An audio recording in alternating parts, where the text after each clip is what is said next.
Friends, జూదం లేదా జూద క్రీడలు అనేవి ఈ కాలంలో వచ్చినవని మనం అనుకుంటాం.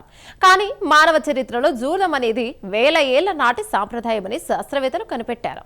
అక్షరాల 12,000 ఏళ్ల క్రితమే మనిషి పాచికలు వాడి జూదం ఆడాడని తాజాగా బయటపడిన ఆధారాలు చెప్తున్నాయి. నాగరికత పుట్టక ముందే మనిషి అదృష్టాన్ని ఎలా పరీక్షించుకున్నాడో ఆ వింత కథ ఏంటో ఇప్పుడు చూద్దాం. ఈ సంచలన పరిశోధనను కెనడాలోని యూనివర్సిటీ ఆఫ్ లెబ్రార్టీకి చెందిన పురావస్తు శాస్త్రవేత్త గేబ్రియల్ యాన్సిక్ నేతృత్వంలోని బృందం నిర్వహించింది. వీరు ఉత్తర అమెరికాలోని వివిధ ప్రాంతాల్లో జరిపిన త్రవ్వకాల్లో అత్యంత పురాతనమైన జూదపు పరికరాలను గుర్తించారు. ఈ పరిశోధన ఫలితాలు మానవ పరిణామ క్రమంలో ఆటలకు ఉన్న ప్రాధాన్యతను సరికొత్తగా వివరిస్తున్నాయి. అసలు ఆ కాలంలో పాచికలు ఎలా ఉండేవో తెలుసా? జంతువుల ఎముకలతో తయారు చేసిన చిన్న చిన్న పరికరాలను వీరు గుర్తించారు. వీటిని డైస్ లాగా వాడేవారని కార్బన్ డేటింగ్ ద్వారా తేలింది. ముఖ్యంగా ఒకవైపు గుర్తు ఉన్న ఎముకలను గాలిలోకి విసిరి అది ఏ వైపు పడుతుందో పందెం వేసేవారు. ఇది కేవలం సరదా కోసం ఆడిన ఆట కాదు, ర్యాండమ్ అవుట్కమ్స్ అంటే అదృష్టాన్ని లెక్కగట్టే ప్రక్రియ.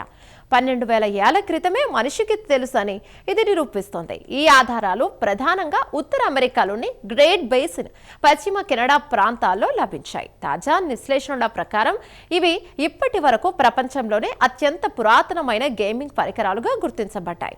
అప్పట్లో మంచు యుగం అంతమవుతున్న తరుణంలో మనుషులు గుంపులుగా చేరి ఈ పందెపు ఆటలు ఆడేవారని పురావస్తు శాస్త్రవేత్తలు ఆధారాలతో సహా చూపిస్తున్నారు. దీని వెనక ఉన్న అసలు రహస్యం ఏంటంటే, జూదం అనేది కేవలం డబ్బుల కోసం ఆడింది కాదు.